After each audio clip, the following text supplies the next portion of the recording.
డైరెక్టర్స్కి, జిల్లా కలెక్టర్ గారికి, జిల్లా ఎస్పీ గారికి, జిల్లా అధికారులకి, పోలీస్ అధికారులకు, కవాతులో పాల్గొనడానికి విచ్చేసిన బృందాలకు, మహిళా ప్రతినిధులకు, రైతులకు, కార్మికులకు, ఉపాధ్యాయులకు, విద్యార్థులకు, మీడియా మిత్రులకు, అలాగే కాకినాడ జిల్లా ప్రజలకి, రాష్ట్ర ప్రజలకి, భారతదేశ ప్రజలందరికీ మన స్వాతంత్ర దినోత్సవ శుభాకాంక్షలు తెలియజేసుకుంటున్నాం.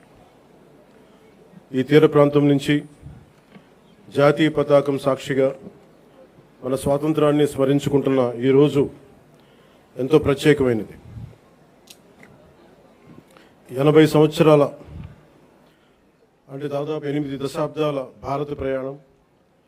ఒక తరం స్వాతంత్రం కోసం పోరాడింది, ఒక తరం ఆ స్వాతంత్రాన్ని కాపాడింది, మరో తరం దేశ నిర్మాణానికి పునాదులు వేసింది.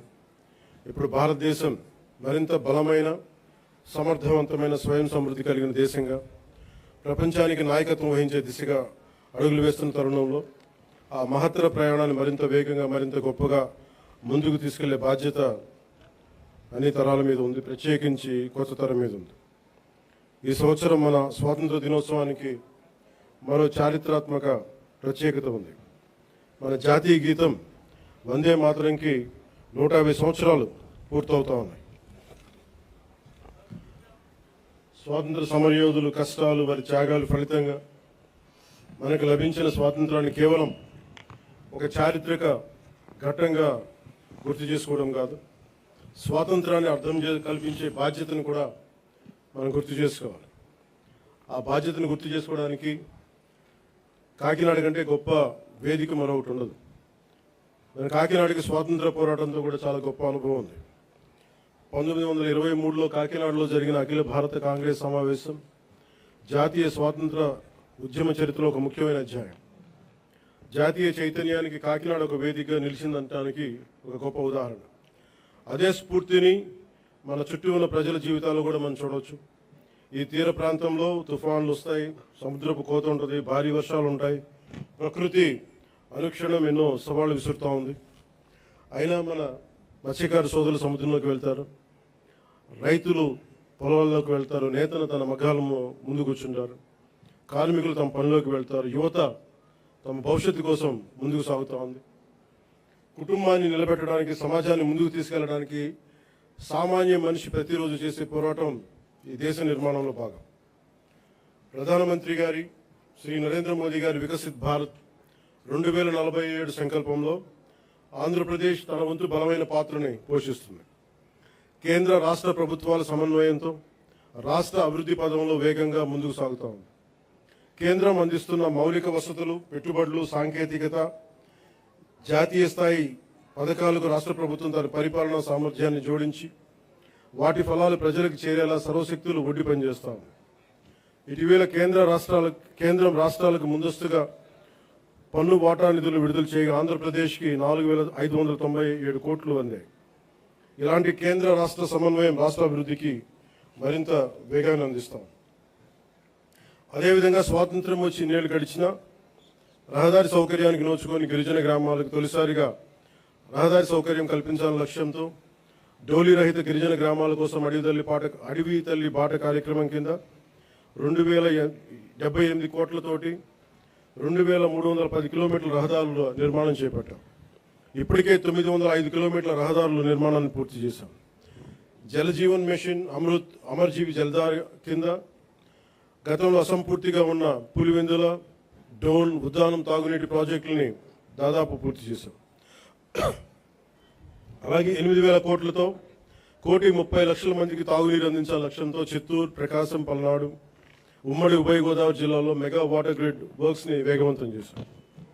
మరో 9,355 కోట్లతో 10 కొత్త ప్రాజెక్టుల ద్వారా దాదాపు 6,500 గ్రామాలకి తాగునీరు అందించే మెగా మల్టీ విలేజ్ స్కీమ్స్ని ప్రక్రియను ప్రారంభించాం. అటవీ పర్యావరణ పరిరక్షణకు శాస్త్రీయ విధానం, సాంకేతికత, ప్రజల భాగస్వామ్యంతో ముందుకు సాగుతూ ఉన్నాం. రాష్ట్రంలో పచ్చదనాన్ని 50% పెంచే లక్ష్యంతో ఈ సంవత్సరం 10 కోట్ల దేశవాళీ మొక్కలను పెంచే ప్రణాళికతో పాటు 74 నగర వనాలని అభివృద్ధి చేశాం. అలాగే దాదాపు 3 కోట్ల సీడ్ బాల్స్ని తయారు చేసి వాటి విస్తరణ కార్యక్రమాన్ని ప్రారంభించాం. వేల హెక్టార్లలో మడ అడవులను సంరక్షించడం ద్వారా దేశంలో 2వ స్థానాన్ని సాధించాం. గ్రేట్ గ్రీన్ వాల్ ద్వారా తీర ప్రాంతాల రక్షణ కూడా చర్యలు చేపట్టాం. మానవ వన్యప్రాణి సంఘర్షణ తగ్గించేందుకు హనుమాన్ అనే కార్యక్రమాన్ని తీసుకొచ్చి 100కి పైగా వాహనాలతో అత్యవసర స్పందన వ్యవస్థను ఏర్పాటు చేశాం. కుంకి ఏనుగుల ద్వారా 15కు పైగా ఆపరేషన్లు విజయవంతంగా నిర్వహించాం. ఎర్రచందనం అక్రమ రవాణాపై కఠిన చర్యలు తీసుకుంటూ దాదాపు 100 మెట్రిక్ టన్నుల ఎర్రచందనాన్ని స్వాధీనం చేసుకుని 242 కేసులను నమోదు చేసి 494 మందిని అరెస్ట్ చేయడం జరిగింది. కేసులో 95% కన్విక్షన్ రేట్ సాధించగలిగాం. అటవీ భూ ఆక్రమణ చర్యలు తీసుకొని దాదాపు 10,506 హెక్టార్ల అటవీ భూమిని తిరిగి ఎన్డీఏ ప్రభుత్వం స్వాధీనం చేసుకుంది. రైతు సంక్షేమానికి ప్రాధాన్యత ఇస్తూ పీఎం కిసాన్, అన్నదాత సుఖీభవ పథకాల ద్వారా సుమారు 47 లక్షల రైతు కుటుంబాలకు ఏడాది 3,125 కోట్లతోటి ఒక్కొక్క రైతు కుటుంబానికి 20,000 సాగు సాయం అందిస్తా ఉన్నాం. ఆదాయ పౌర సరఫరాల శాఖ ద్వారా రైతులు పండించిన ధాన్యాన్ని మద్దతు ధరకు కొనుగోలు చేశాం. గత ఖరీఫ్ సీజన్లో 1.82 కోటి 82 లక్షల మంది రైతుల నుంచి 48.70 లక్షల మెట్రిక్ టన్నుల ధాన్యాన్ని కొనుగోలు చేశాం. కొనుగోలు చేసిన ధాన్యానికి సంబంధించిన 11,556 కోట్లని 48 గంటల్లోనే రైతుల ఖాతాల్లో జమ చేయిస్తాం. రబీ సీజన్లో మరో 6,037 కోట్ల విలువైన ధాన్యాన్ని సేకరించాం. గతంలో అగ్రికల్చర్ మార్కెటింగ్ కమిటీల ద్వారా రైతుల నుంచి సెస్ వసూలు చేసిన ఆ నిధుల్ని చాలా అవసరమైన డొంక రోడ్ల నిర్మాణానికి గత ప్రభుత్వం వినియోగించలేదు. కానీ కూటమి ప్రభుత్వం వీబీ జీరాంజీ పథకం ద్వారా 10,000 కిలోమీటర్ల డొంక రోడ్ల నిర్మాణానికి శ్రీకారం చుట్టబోతా ఉంది. అలాగే నేతన్న భరోసా ద్వారా చేనేత కార్మికులకు, మత్స్యకార సేవల పథకం ద్వారా పథకాల ద్వారా మత్స్యకారులకు అండగా నిలుస్తున్నాం. సంక్షేమం ద్వారా ప్రజలకు ఈరోజు భరోసా కల్పిస్తున్నాం. అభివృద్ధి ద్వారా రేపటి అవకాశాలు నిర్మిస్తా ఉన్నాం. గౌరవ ముఖ్యమంత్రి శ్రీ నారా చంద్రబాబు నాయుడు గారి నాయకత్వంలో రాష్ట్ర రాజధాని అమరావతిని అభివృద్ధి చేస్తున్నాం. రాష్ట్రం పెట్టుబడులు ముందుకు వస్తూ ఉన్నాయి. రాష్ట్ర జీవనాడైన పోలవరం కొత్త ప్రాజెక్టుని శరవేగంగా పూర్తి చేసుకుంటా ఉన్నాం. అలాగే ప్రత్యేకించి పిఠాపురం నియోజకవర్గం ప్రజల కోసం దాదాపు 1000 కోట్లతో ఎన్నడూ లేని విధంగా అభివృద్ధి పనులు చేపట్టాం. ఇందులో Uppada sea protection wall, roads, drains, తాగునీటి వస్తువులు, రైల్వే ఓవర్ బ్రిడ్జ్, రైల్వే స్టేషన్ల ఆధునీకరణ, 100 పడకల ఆసుపత్రి, దేవాలయాల అభివృద్ధి, నగరవనం, చెరువుల పునరుద్ధరణ వంటి కీలక పనులు ఉన్నాయి. పల్లె పండుగ, వీబీ జీరాంజీ వంటి కార్యక్రమాలతో పిఠాపురం అభివృద్ధికి మరింత వేగంగా తీసుకొచ్చాం. నేటి యువతతోటి మాట్లాడటం అంటే రేపటి భారతదేశంతో మాట్లాడటం. అందుకు మీతోటి కొన్ని మాటలు పంచుకోవాలనుకుంటాం. మీరు కేవలం భారతదేశ భవిష్యత్తు కాదు, భారతదేశపు ప్రస్తుత బలం కూడా. ఈ రోజున సమాచారం మనకి క్షణాల్లో చేరుతా ఉంది. But speed is not truth. ఏదైనా నమ్మే ముందు ఆలోచించండి, అనుసరించే ముందు ప్రశ్నించండి, నిర్ణయం తీసుకునే ముందు పరిశీలించండి. మన రాజ్యాంగ ప్రాథమిక విధుల్లో article 51 clause A sub clause H కూడా ప్రతి పౌరుడు శాస్త్రీయ మానవతా పరిశీలన సంస్కరణ దృక్పథాలను, scientific temper, humanism, inquiry and reforms పెంపొందించుకోవాలని చాటి చెప్తూ ఉంటుంది. మనందరికీ మన అభిప్రాయాన్ని స్వేచ్ఛగా వ్యక్తం చేసే హక్కు ఉంది. అది మన ప్రజాస్వామ్యానికి చాలా గొప్ప బలం. కానీ ఆ స్వేచ్ఛని ఇతరులను దూషించడానికి, తప్పుడు సమాచారం వ్యాప్తి చేయడానికి ఉపయోగించకూడదు. Before sharing, verify data. Before criticising, know the facts. Before abusing, remember your responsibility. బలమైన ప్రజాస్వామ్యానికి మనకు కావాల్సింది బ్లైండ్ ఫాలోవర్స్ కాదు, ఇన్ఫార్మ్డ్ సిటిజన్స్ చాలా అవసరం. మీ చేతుల్లో మొబైల్ ఉంది, టెక్నాలజీ ఉంది, ఇన్ఫర్మేషన్ ఉంది, ఓటు ఉంది, టాలెంట్ ఉంది. కానీ అన్నిటికంటే ముఖ్యంగా మీ చేతిలో మీ భవిష్యత్తు ఉంది, దేశ భవిష్యత్తు ఉంది. ప్రతి తరం తన కాలానికి ఒక బాధ్యతను మోస్తుంది. స్వాతంత్ర ఉద్యమంలో ఒక భగత్ సింగ్, చంద్రశేఖర్ ఆజాద్, నేతాజీ వంటి యువకుల స్ఫూర్తితోటి ఆ రోజున దేశం కోసం త్యాగాలు చేశారు. స్వాతంత్రం వచ్చిన తర్వాత తరాలు దేశ నిర్మాణానికి పునాదులు వేశాయి. ఇప్పుడు ఆ జాతీయ నిర్మాణపు జ్యోతిని ముందుకు తీసుకువెళ్లాల్సిన అవసరం మన యువతది.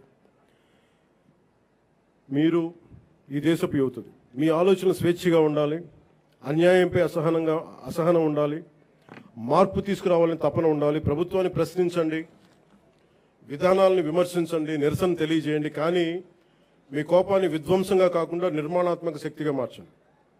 పోరాడే సమస్యలు నిజమైనవే కావచ్చు, కానీ వాటిని ఎవరు ఏ దిశలోకి తీసుకువెళ్తున్నారు అనేది ఆలోచించాలి. వ్యవస్థలో తప్పుంటే వ్యవస్థని ధ్వంసం చేయడం కాదు, వ్యవస్థని సరిచేయడం అంటే మనకు లక్ష్యం కావాలి.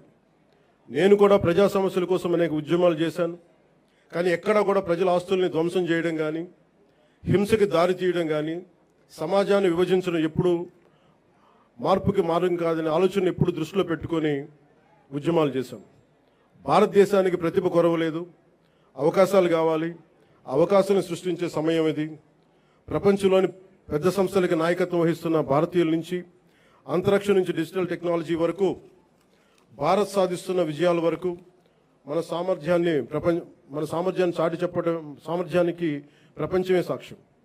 కాబట్టి యువతకి నా పిలుపు ఒకటే: డబ్బుకి మీ ఓటు నమ్ముకోకండి, తప్పుడు సమాచారానికి మీ ఆలోచన నమ్ముకోకండి, ద్వేషానికి మీ భవిష్యత్తును అప్పగించకండి. ప్రశ్నించే యువత కావాలి, పరిష్కారం చూపే యువత కావాలి, అవకాశాలు సృష్టించే యువత కావాలి, భారతదేశాన్ని నడిపించే యువత కావాలి. ఈ తరం చేతిలో ఉన్న జ్యోతి యువత. వచ్చే తరానికి మరింత ప్రకాశవంతమైన భారతదేశంగా మీ చేతిలో ఉండాలని మనస్ఫూర్తిగా కోరుకుంటూ సెలవు తీసుకున్నాను. జై Hind. Thank you very much, sir.